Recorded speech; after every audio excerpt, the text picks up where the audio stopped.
Terence Crawford responds to YORDENIS Ugas defeating Manny Pacquiao and not Errol Spence or himself doing it. And he kind of took a shot at Errol Spence. We're going to talk about all that in this video. Yo, what up, Fight World? It's your boy Ego, and I'm back with some more boxing. Throw a like on the video. Listen, you guys don't realize how far it goes when you guys throw a like on the video. So when you click on my videos, just please put the likes up, and it goes a long way. So people who are looking for the content, they need the boxing news, the latest and greatest, the Boxing Ego experience, they can find it. Terence Crawford, he responded to the, I guess you could say upset. It really is not an upset, but for lack of better words, that's what people refer to everything. And he says, well, look at his tweets. He said, Ugas, this is last night. He says, clap, congrats, Ugas. Gave him props there. And then he says, only if. But it was a string of tweets that he said, and I've seen a lot of people on Twitter talking about it today, like the day after. And we'll read what he said and I'll give you my commentary. It's funny how they walked YORDENIS Ugas into saying, fight an injured man, referring to Errol Spence. Now they're already trying, I think he's saying trying, to put that fight in the media. Makes me think a little bit. They play a dirty game, don't they? Bro, like, I'm going to say it like as nice as possible. I think Terence Crawford is a tremendous fighter, but a lot of what he says when it comes to certain things, it sounds to me a bit delusional, because you can listen to me, you can believe what Terence Crawford said, whatever, it doesn't matter. But just listen to what I'm saying. He's saying it's funny how they walked Ugas into saying fight an injured man. Ugas is for starters, he's a grown man from Cuba, 35 years of age, beat Manny Pacquiao. He, in the post-fight press conference, said he wanted to fight Errol Spence next. So they didn't really walk him into anything. And if he really chose and wanted to fight Terence Crawford, or if he thought that was more realistic, we'll say, he could have said Terence Crawford. See, and it's like you're seeing a lot of the Crawford fans, they know that he's not on the winning side. That's just the point. You know, I'm not going to beat around the bush. In terms of the prime welterweights, where you can make big noise and big paychecks, he's not there. There's nobody for him. For God's sakes, his promoter just said that Jose Zepeda is a possible option. So no matter how he tries to spin these are your options, stuff like that. Vesputin and Jose Ramirez off a loss and Jose Zepeda. So it just sounds crazy what he's saying. They didn't walk Ugas in. That's a realistic fight. The other thing he said, now they're already trying to put that fight in the media. What are you talking about? It is well documented that Errol Spence and YORDENIS Ugas were actually going to fight for a unification. And then Pacquiao, after failed, Conor McGregor ended up losing to Dustin Poirier. And that messed up the Conor McGregor-Pacquiao fight that they were kind of planning behind the scenes. So that was out the window. Then I believe chronologically next, Ryan Garcia started clout chasing and putting out that he was going to fight Manny Pacquiao. That didn't work out. They couldn't get the finances there. And then Pacquiao looked at some other options. One of them was supposed to be Crawford. That's what his team said. And then that fell apart. Bob Arum says, oh, we tried, but it was always some reason he couldn't. Last year, he couldn't fight in Dubai or Abu Dhabi or wherever, Qatar, because Pacquiao in the CDC or somebody said the Rona is too contagious, you can't do a fight. This year, they said Crawford was going to fight Pacquiao, and then the money didn't get secured, right? And then Mikey Garcia was also a person that was in interest. Pacquiao weighed his options and decided on Errol Spence. That's the best opportunity, a guy with multiple belts, and is a guy with a lot of stature, and arguably the number one, most people would say he's probably number one at welterweight. So Crawford is telling you what he wants you to believe, but that's not the case. Again, it's well documented. After all those fights fell apart, Pacquiao landed on Errol Spence, but it is, again, well documented that Errol Spence was going to fight Ugas. In fact, if you don't believe me, Ugas himself admitted to this. And that's why I'm extremely happy for Ugas, because he fought the fight of his life. It was an unforeseen emergency where Errol Spence's left retina, his eye, had an injury. And Ugas rose to the occasion, and I feel good because I thought he was jobbed with Sean Porter. I thought he beat Sean Porter in a close fight, and then he came back and made everything right, beating a legend like Pacquiao, and in 11 days' notice. So what is Crawford talking about, saying that they're trying to spin this narrative of Errol Spence Ugas? That literally was the fight that was on the table while Pacquiao was looking at the options for Mikey and Crawford, Ryan Garcia, and Conor McGregor, and all these other fights. So that's not something new, but in Crawford's mind, this is just something because Ugas beat Pacquiao. Now he's making it sound like they're trying to force feed you the Spence angle. And on top of that, it's a realistic fight. Why call out, if you know there's a political landscape and sides of the street, why are you going to call out the man that's on no man's land with one belt when you can unify with Errol and he has 2 belts once he gets better? And keep in mind, Crawford just said they're trying to lead Ugas into fighting an injured man. And then he follows up, which makes even less sense, by saying, looks like Errol Spence Jr.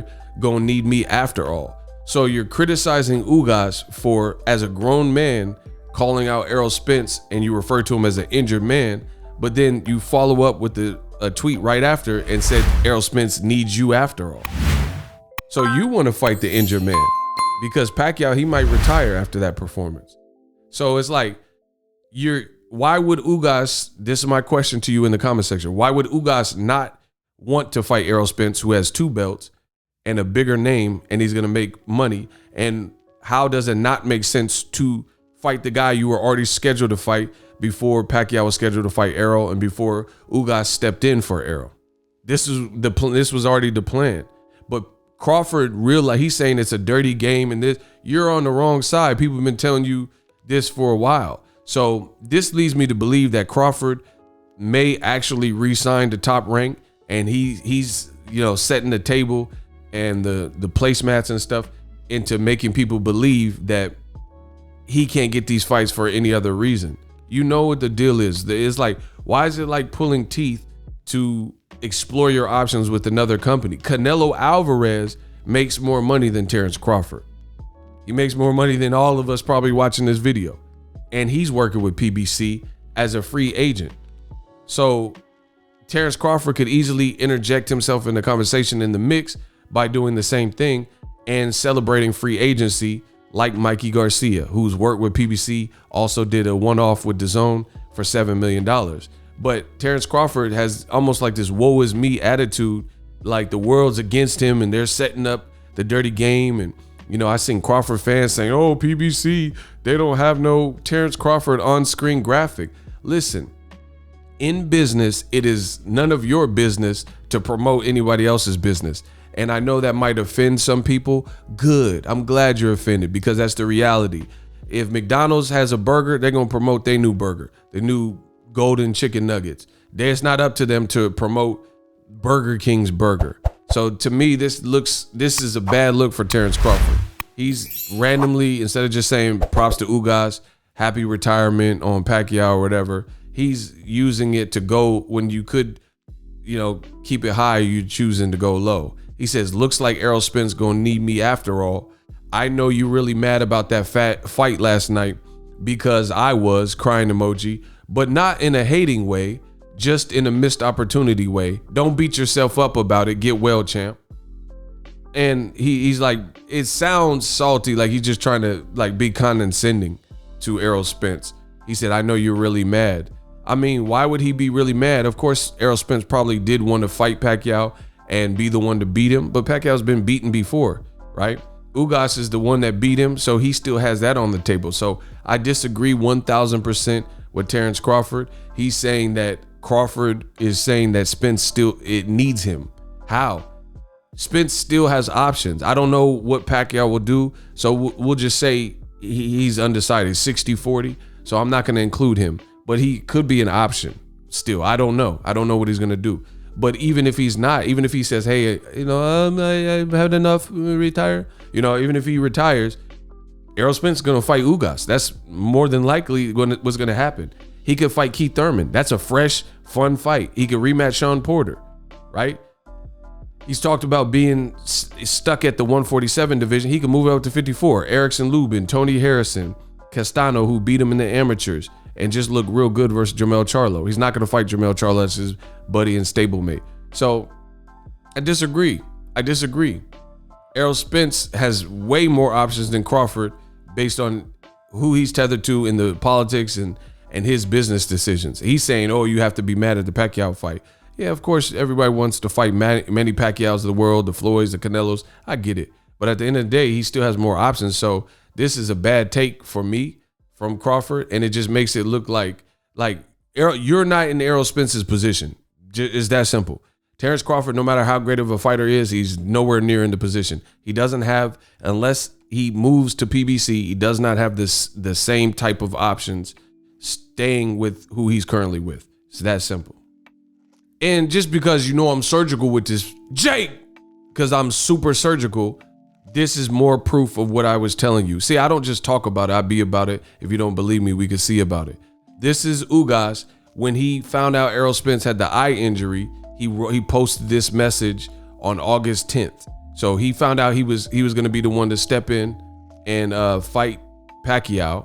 You see, August 10th.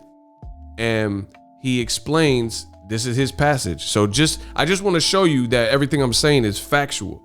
He says, before I talk about my next fight, which was Pacquiao and he just beat him, I want to pay a word of respect to Errol Spence. Listen, he says, it has been 4 years of rivalry, and finally this year we were going to fight. Right? So he told you out his own mouth, me and Errol Spence were going to fight. That was the game plan. Then he says, Pacquiao came back and ruined the fight. So because Pacquiao being a big name, Fox said, oh, you know, we got to make Ugas, we got to make the Pacquiao and Spence fight. No love lost. And then to pacify him, they gave him Marcos Maidana brother, Fabian. Say, hey, we'll put you on the card, but business is business. So Ugas told you the only reason he ended up coming back and getting a big fight is because of an eye injury suffered from Errol Spence, and Fox PBC didn't want to trash the card and felt it's still a championship fight. It's still a great fight, which it was. And it's still a difficult fight and a fight that we could still sell. So Crawford, again, he just told you that now they're trying, he making it sound like, he says, it's funny how they walked Ugas into saying to fight an injured man, Errol Spence. Now they're already trying to put that fight in the media. What are you talking about? August 22nd, he just posted this. He says now they're trying to put Errol Spence Ugas because he has to save face because he's made the poor decisions to re-sign extensions instead of going to the playground where it has all the contemporary welterweights. So this is not, he says, makes you think a little bit. They playing a dirty game. They're not playing a dirty game. Errol Spence was always going to fight Ugas, and that's the proof. It has been 4 years of rivalry. Finally, this year, me and Errol Spence were going to fight. Pacquiao came back and ruined it. When Pacquiao couldn't get all them Ryan Garcia, Mikey Garcia, Conor McGregor, and Crawford fights done, he came back and they bumped Ugas. That's why I'm so happy for him. They bumped him to the back of the line, and he was only brought forth to the front of the line due to an unforeseen Errol Spence pull-out eye injury. So I don't know what Crawford's even talking about. That's a wrap. Drop your thoughts in the comment section. Let me know what you guys think. Most likely, if Spence comes back healthy, he'll probably fight Ugas, and that was always the game plan. Pacquiao came in and mixed things up, but it's back on track. Meanwhile, Crawford still probably ain't gonna get a big name. Maybe he gets Sean Porter, but I'm not holding my breath. Let me know how I did in this video. As always, hey, comment and subscribe to the next video. Is Ego signing out.